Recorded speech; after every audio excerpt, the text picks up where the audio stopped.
দেখছেন PB news. আপনাদের সাথে আমি অবন্তিকার। নজর রাখবো আজকের খবরের দিকে। হাইকোর্টের রায়ে সবুজ সংকেত। পূর্ব বর্ধমানে মোহন ভাগবতের সভা করতে বাধা নেই। পূর্ব বর্ধমানের তালিতে এলাকায় আরএসএস প্রধান মোহন ভাগবতের সভা আয়োজনের অনুমতি দিল কলকাতা হাইকোর্ট।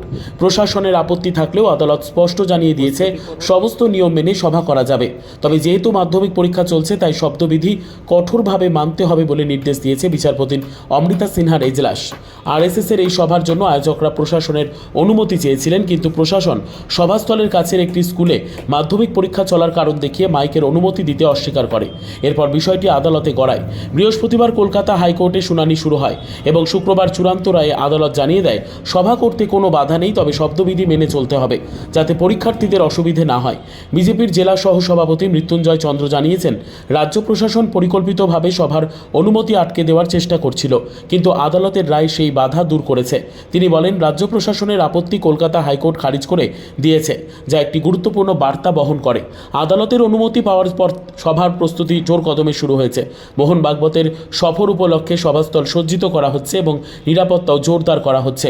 আয়োজকরা জানিয়েছেন, আদালতের নির্দেশ মেনে শব্দবিধি মেনেই সভা পরিচালিত হবে যাতে পরীক্ষার্থীদের কোনো অসুবিধে না হয়। এই রায়কে কেন্দ্র করে রাজনৈতিক মহলে চর্চা চলছে, তবে আদালতের নির্দেশ স্পষ্ট, সব নিয়ম মেনেই সভা হবে।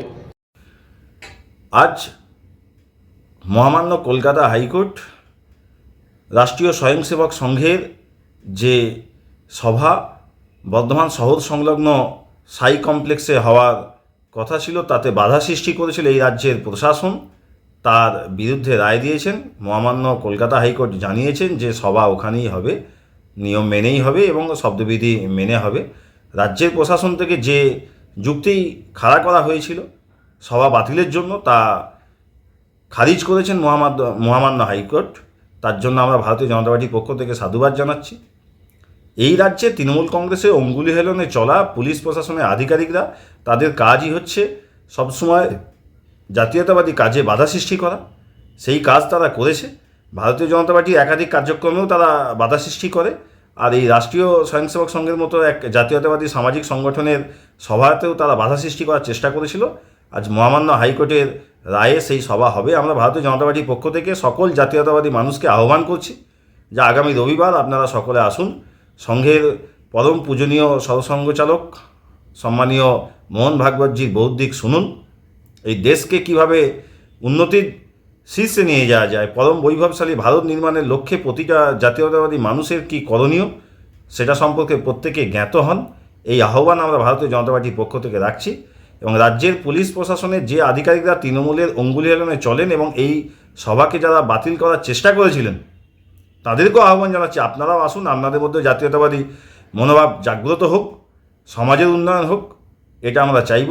এবং এইভাবে কোর্টে যে থাপ্পড় খেয়ে মুখ কালি না করলেই হয়তো ভালো হতো রাজ্যের পুলিশ প্রশাসনের তৃণমূলের অঙ্গুলি হেলনে চলা কার্যকর্তাদের। কারণ আমরা জানি যে এই মাধ্যমিক পরীক্ষা চলাকালীন খণ্ডঘোষ ব্লকের কৃষ্ণপুর কুকুরা গ্রামে ঘনরাম চক্রবর্তী মেলা হয়েছে।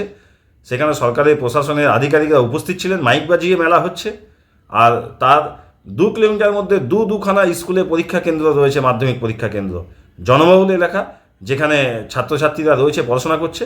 আর অপরদিকে সাই কমপ্লেক্সে যেখানে যে সভা হওয়ার কথা রয়েছে সেই সাই কমপ্লেক্স জনবহুল এলাকা নয়, দূর দূরান্ত পর্যন্ত কোনো বাড়ি নেই, কোনো ছাত্র ওখানে থাকে না, পড়াশোনা করে না, আর কোনো পরীক্ষা কেন্দ্রও নেই।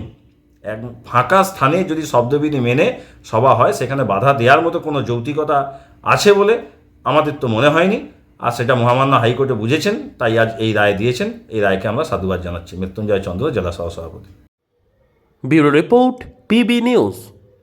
ড্রিমল্যান্ড নার্সিং হোম, ঠিকানা ইন্দ্রপ্রস্থ, বাবুরবাগ, পূর্ব বর্ধমান। পিন নম্বর 713104। যোগাযোগের নম্বর 9775163111।